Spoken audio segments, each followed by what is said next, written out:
Hello, Brother Jake, me, your brother Logan. Hey, Logan. Come here, you're under arrest.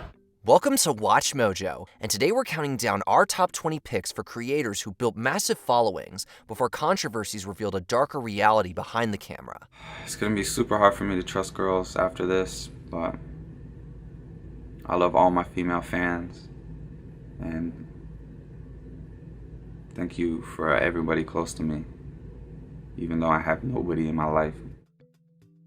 Number 20, LeafyIsHere. Eating a full tub of Nutella with no hands. Wow, what better man could do it than Joey? Grown man, obese, with a Mickey Mouse hat. The best way to get attention is to make some noise. LeafyIsHere was a master of this technique, gaining popularity through confrontational commentary and exaggerated criticism videos that often targeted individuals. While some praised his blunt style, others accused him of fueling harassment and misinformation. While defended by fans as a satire, others argued that the channel normalized hostility. Why does everybody hate you? I mean, it does seem a little bit redundant that he's asking me this on a 3 million Q&A. Doesn't matter though, everybody hates me. Thankfully, platform policy changes and public backlash led to the removal of his content and diminished visibility. Leafy's rise and fall reflected changing standards around acceptable content, particularly when satire intersects with personal attacks. Supporters viewed him as unfiltered commentary, while critics saw it irresponsibility, but nothing changes the fact that his influence inevitably carried consequences beyond entertainment.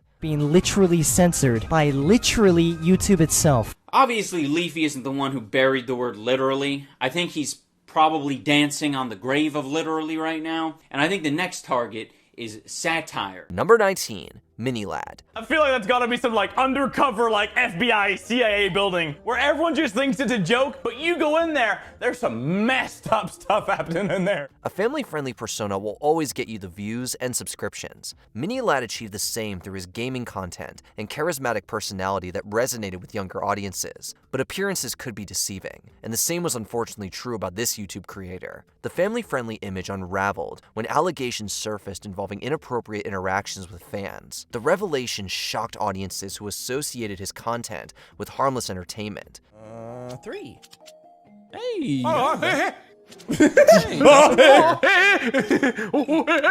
MiniLad's case underscored the risks of parasocial relationships and unchecked access between creators and audiences. Fans expressed disappointment, feeling misled by the contrast between branding and behavior. It also reinforced the need for boundaries, especially when influence extends to younger viewers. For many, MiniLad's fall from grace was a sobering reminder that online personas don't always reflect offline behavior. The reality is I was being selfish. I wasn't thinking about repercussions. I wasn't thinking about anything. I was just being stupid, and I really want to apologize for that. Number 18, Onision. Thing number 8 is constantly getting complimented, but rarely getting laid by any of the people complimenting you. Oh, maybe I should have put that one in the video. Controversy drew attention, and Gregory James Daniel, otherwise known as Onision, knew all about it. Provocative commentary, shock humor, and confrontational videos were his method, and it drew increasing scrutiny as allegations and investigations emerged. Fans and collaborators soon realized that what they saw on screen was nothing more than manipulative behavior. Gradually, public perception caught up, and platforms distanced themselves from Onision's work. Now grab the soap. I have the soap. Please. Much like the dark web, Onision became identified with the same early YouTube in an era when oversight was minimal and shock tactics flourished. Onision's case prompted broader reflection on accountability, moderation, and how platforms respond when creators cross ethical lines while cultivating devoted followings. In the end, his decline proved that unchecked influence and inflammatory content could never last. From the moment he said, "Why don't we just wait for Sarah to turn 18?" when I was 15, I could see it in his eyes that he knew what he was doing. Number 17, Nikocado Avocado. I am always 2 steps ahead.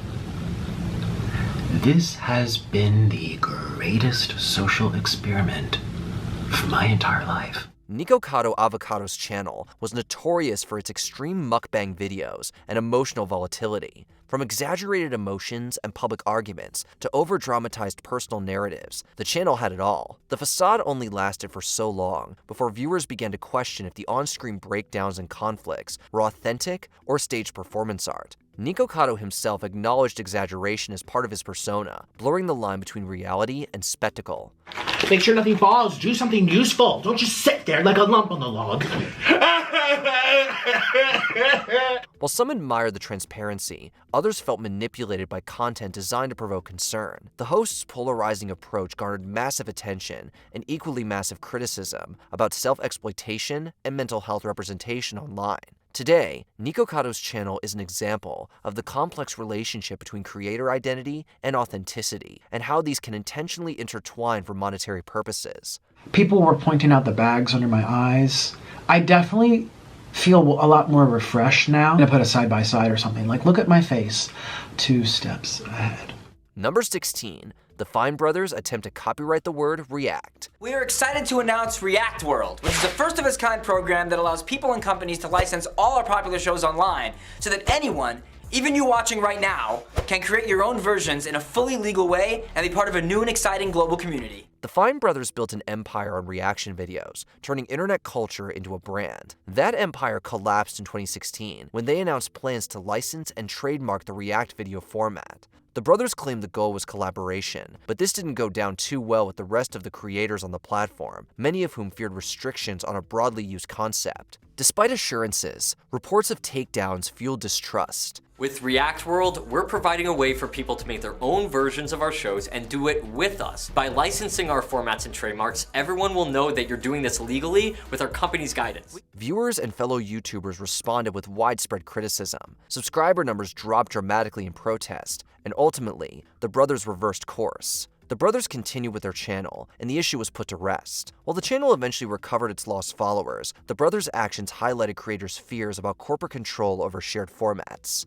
We're creators at heart, and those who know us personally know how passionate we are about trying to help creators, and React World is meant to be an extension of that, with us simply providing resources and tools to anyone who wants to go down this path of creating one of our series with direct support from us. Number 15. YouTube gamers are revealed as owners of a gambling site they promoted. This is why I do not condone minors under the age of 18 to use CSGO Lotto. This is and always has been a clearly stated policy available both in the terms of service as well as the initial sign-up page on the website. Imagine being the owners of a gambling website and fooling viewers by actively promoting it without revealing your identity as the stakeholders. This is exactly what CSO gaming YouTubers Trevor T. Martin and Tom Syndicate Castle did. Got a bit of mode step crank in the background. I saw her starting red then, by the way. I saw her starting with a red.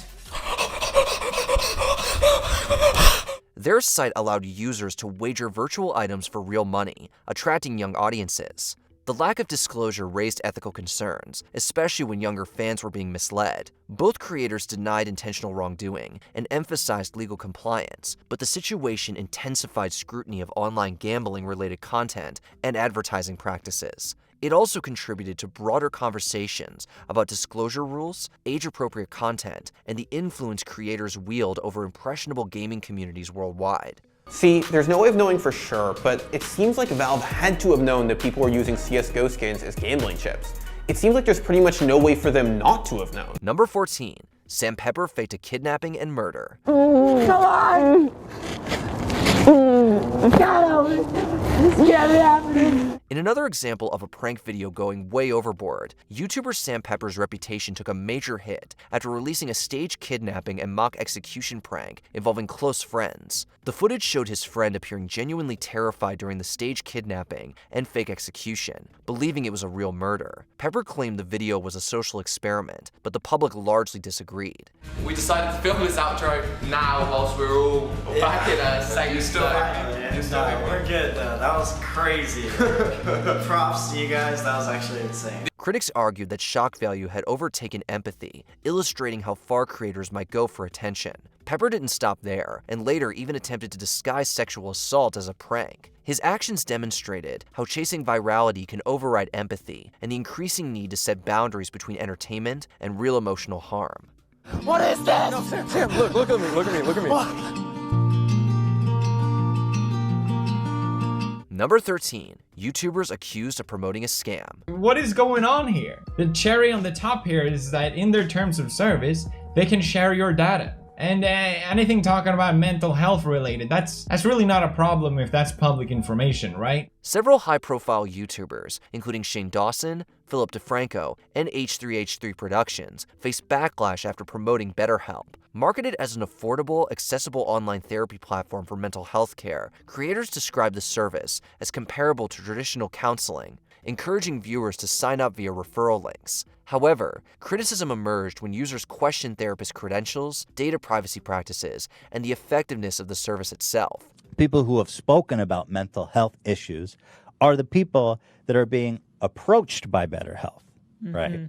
So it's not, doesn't start from wanting to sell BetterHelp. It starts from having these issues, and then BetterHelp comes in because they see an opportunity. BetterHelp itself denied being a scam, and while not illegal, the controversy surrounding the brand focused on influencer endorsements, especially concerning sensitive topics like mental health. Many creators issued clarifications or ended partnerships, but the situation sparked broader discussions about ethical advertising. It became a reminder that credibility matters most when influencers recommend services tied to personal well-being. Like, I mean, you look at the terms of service for almost any company, and you're like, there's red flags, but BetterHelp did have really lazy legalese. Right? There was like a part that said they weren't responsible for the quality education or accreditation of counselors, and so all of a sudden there were these allegations that like everyone on the site was a fraud. Number 12, ImJayStation faked his girlfriend's death to get more subscribers.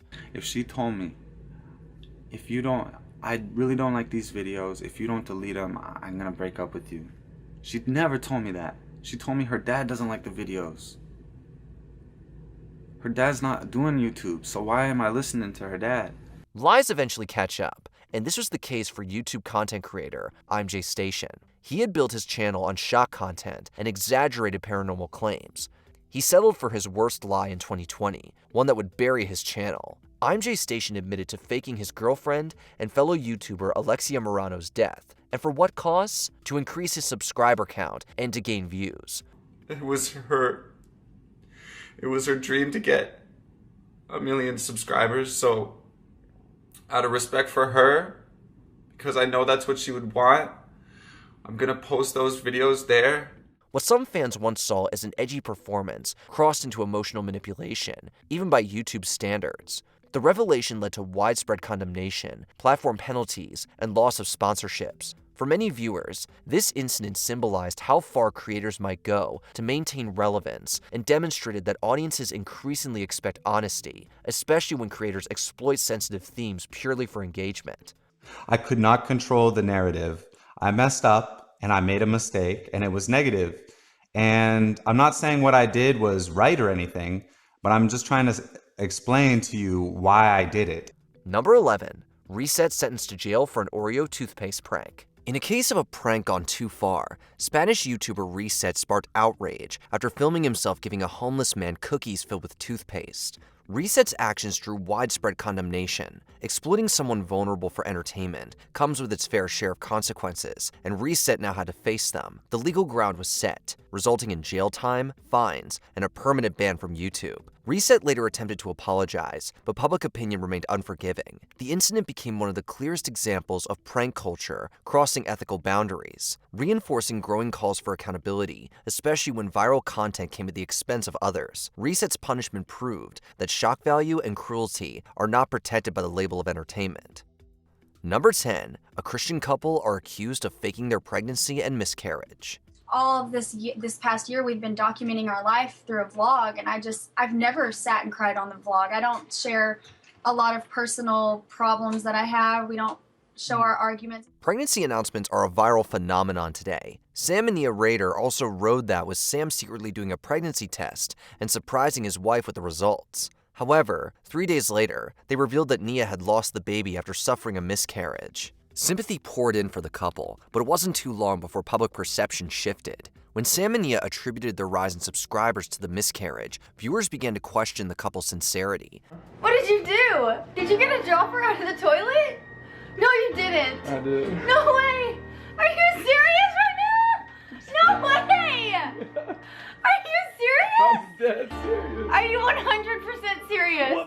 Skepticism grew further when Sam announced quitting his job as an ER nurse to become a full-time YouTuber. The situation worsened when he was also revealed to have signed up on Ashley Madison, where people arranged to cheat on their spouses. Definitive proof remains elusive, but for audiences, the Raiders' story became a cautionary tale about parasocial trust and the uneasy line between genuine vulnerability and strategic storytelling. It weighed on me for the past 9 years that I'd lied in that video, and I knew one day I would have to confront those lies. Number 9, Matoki vs. Math podcast. From my understanding, he stole 7 of my video ideas, and then he also stole other videos from other YouTubers, including Marcus Butler and my good buddy Andrew Quo. This controversy revealed plagiarism on a scale few expected. When fans noticed that French creator Math Podcast videos mirrored Asian American YouTuber Matoki's content almost exactly, the script was thrown out the window. Everything from timing, jokes, and even the camera angles used matched exactly. Translations replaced originality, and viewers understood that Math had recreated entire videos without crediting the original creators.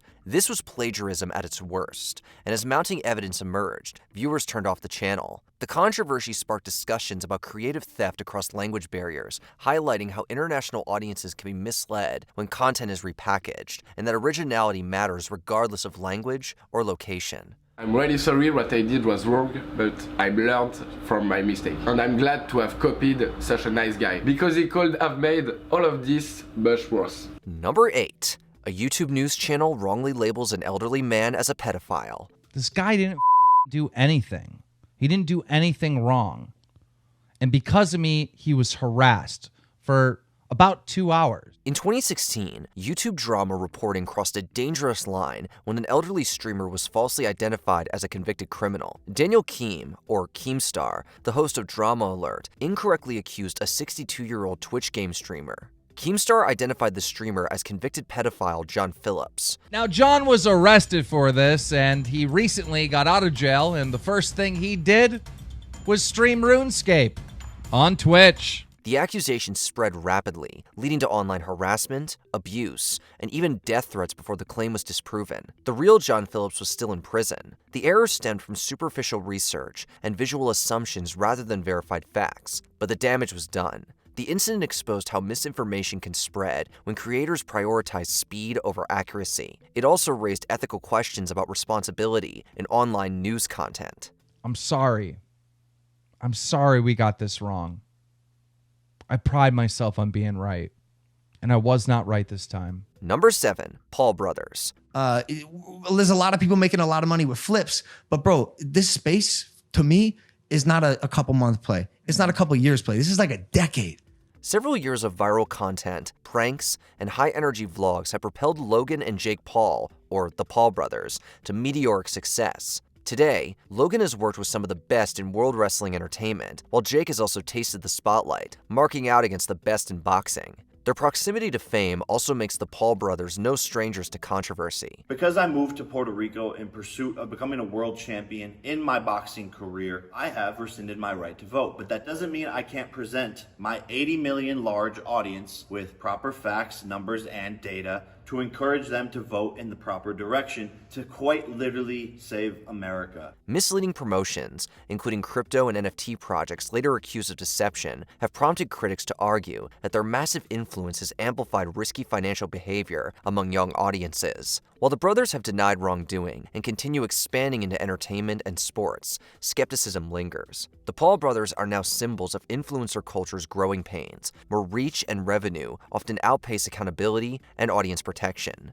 Influencers, whatever their name might be, don't go out and tout something and mislead the public. Because it's illegal. Yeah, it's also wrong. Number 6, the Micah Stauffer family scandal. Back in May, the couple announced the news that their son was no longer living with them in an emotional YouTube video.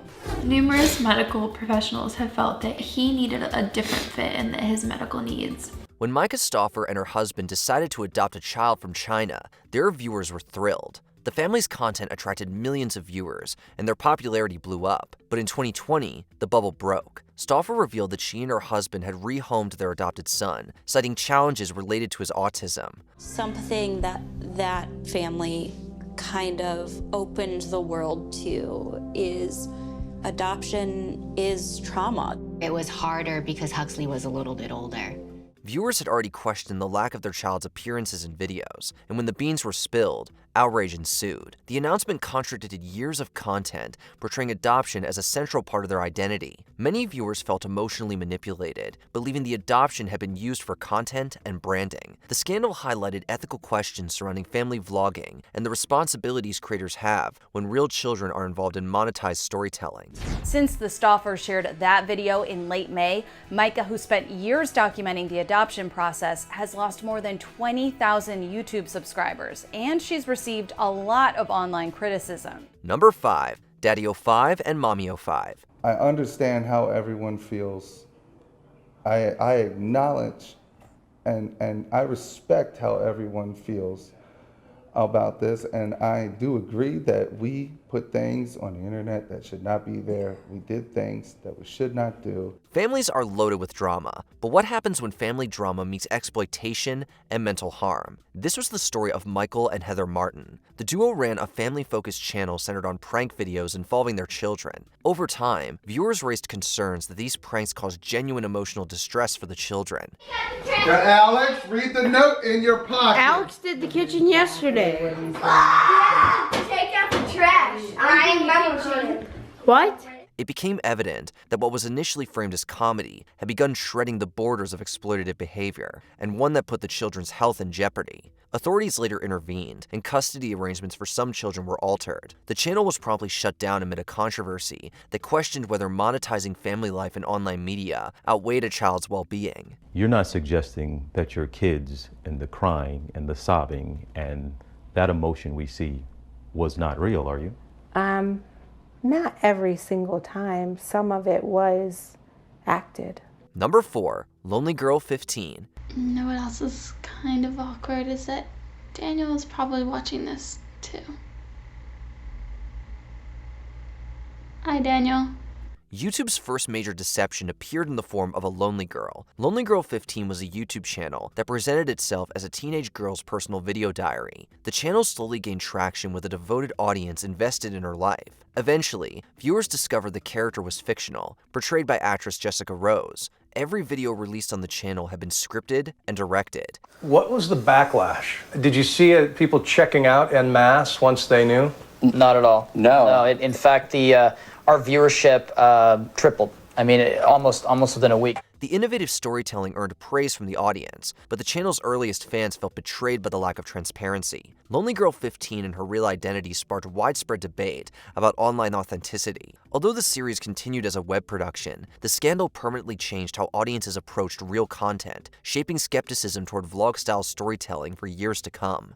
So, I guess that's kind of it for our little feud. We've already made plans to go on a hiking trip this weekend, and I'm really, really excited about that. I'm not really sure where we're going yet, but I'm sure it'll be fun. Number 3. Tanacon, the biggest ego trip in internet history. So are you shutting down the whole event, or are you just shutting out who's here? I think we're shutting down the whole event.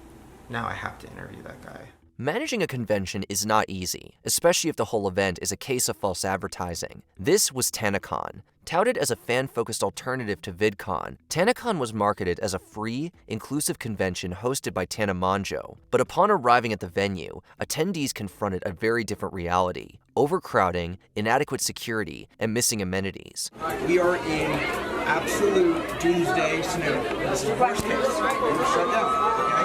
We need to figure this out now. Confusing ticket policies also meant that despite claims of free access, nearly all guests had paid for VIP passes. The event quickly unraveled, leaving fans stranded in unsafe conditions. Lawsuits followed, businesses incurred losses, and multiple documentaries dissected the failure. From hype and trust to a case study in influencer ego overriding logistical reality, Tanacon showed what could happen when creators underestimate real-world consequences beyond the screen. It just was like a lot of empty promises, and then it got canceled afterwards, so I know that people were like really upset that they wasted thousands of dollars to go to this event. Number 2. The Brooke Houts incident. This is part of that video. We aren't going to show the whole thing.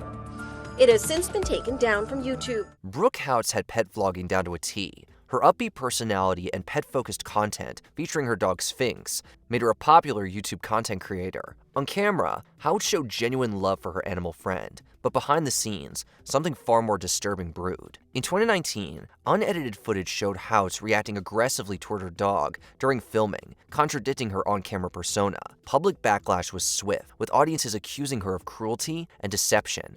But I would not be the person who I am today if that situation did not happen to me.